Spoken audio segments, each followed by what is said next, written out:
উপলক্ষে গায়ে হলুদ সহ বিভিন্ন অনুষ্ঠান করা জায়েজ আছে কিনা?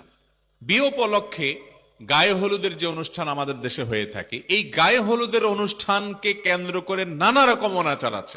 সবচেয়ে মজার বিষয় হলো, গায়ে হলুদ নিয়ে আমি অনলাইনে সার্চ করেছিলাম একটু জানার জন্য যে জিনিসটা আসলে কি। আমি দেখলাম যে কলকাতার অনেকগুলো নিউজ পোর্টাল আছে, হিন্দুদের অনেকগুলো ওয়েবসাইট আছে, অনেকগুলো ব্লগ আছে।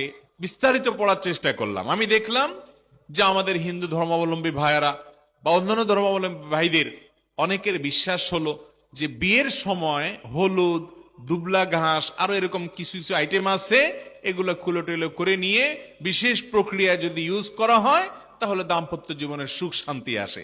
এটা কারোর বিশ্বাস থাকতে পারে, তার বিশ্বাস তার জায়গায়। মুসলমানের সন্তান তিনি কখনো এই সমস্ত বিশ্বাসে বিশ্বাসী হতে পারে? গায়ে হলুদ যারা মাখে তারা নিজেরাও জানে না কি হলুদ কেন মাখছে, হলুদটা মাখলো কেন, মরিচে তো ছিল, কেন মাখছে হলুদ সে নিজেও হয়তো জানে না। যদি এটা ত্বকের কোনো উপকার হতো, সৌন্দর্য বৃদ্ধি করতো, নবদম্পতির সম্পর্ক ভালো হতো, তাহলে একটা ইস্যু ছিল, কিন্তু সেরকম কিছু তো দেখি না। তাহলে হলুদ মাখামাখি কেন? আবার হলুদ মাখতে মনে চাইছে, আপনি রান্নাঘরে ঢুকে দরজা বন্ধ করে মা চাচিরে বের করে দিয়ে হলুদের পুরো ডিব্বা গায়ে মাখেন, ডুবেন, সমস্যা কি? কিন্তু সেটা তো করতেছেন না। করতেছেন কি? ভাবিকে হায়ার করে আনতেছেন, আইনা বলতেছেন আমার গায়ে হলুদ মাখেন। এর চেয়ে নির্লজ্জতা, এর চেয়ে নোংরামো একজন মুসলমানের জন্য আরেকটা হতে পারে? একজন মেয়ের হলুদ অনুষ্ঠান হবে, সেখানে ছেলেরা আসবে, মাখামাখি ডলাডলি করবে। বিয়ের অনুষ্ঠানগুলো আমাদের দেশে এখন এত নোংরা অনুষ্ঠানে পরিণত হয়েছে যে নোংরামি ছাড়া বিয়ে এই দেশে হাজারের মধ্যে কয়েকটা খুঁজে পাওয়া কঠিন হয়ে গেছে। যুবকরা শপথ করতে হবে যে আমার বিয়েতে নোংরামি করতে দিব না। আপনার কি লজ্জা হয় না? আপনার কি একটাবার বিবেকে বাধে না যে আমার হবু স্ত্রী, যার সাথে আমি সংসার করব, আমি ঘর করব, আমার বিয়ে করা স্ত্রী, আমি মোহর দিয়েছি, আমি তাকে বিয়ে করেছি, আমি তার বৈধ স্বামী, গায়ে হলুদের নাম দিয়া মাখামাখি করবে দুনিয়ার মানুষ? আপনার বিবেকে বাধে না? বাধা উচিত না আপনার? আপনি একজন বিবেকবান মানুষ।